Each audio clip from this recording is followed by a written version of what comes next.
Mambo ni moto huko katika mitandao ya kijamii. Kama ulidhani Konki Master Konki Dudubaya amemaliza bifu zake, safari hii amekanyaga waya wa umeme baada ya Dudubaya kurekodi video akitoa kejeli na lugha ya dhiaka dhidi ya watu wafupi. Amekutana na kigingi kutoka kwa Mr. Pimbi.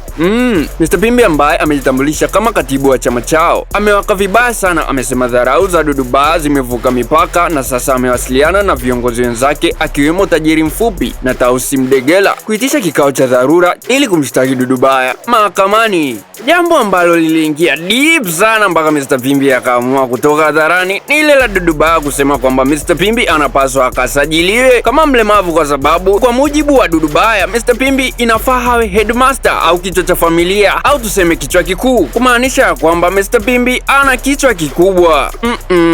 Si maneno yangu. Ifahamike ya kwamba hii sio mara ya kwanza kwa Dudubaya na Mr. Pimbi kutunisiana misuli mitandaoni, lakini mashabiki wengi wanamkumbusha Dudubaya kuwa mtindo wake wa kutukana watu kisha kesho yake kuomba radhi na kusingizia pombe kama alivyofanya hivi karibuni kwa Professor Jay, safari hii unaweza usimsaidie mbele ya sheria.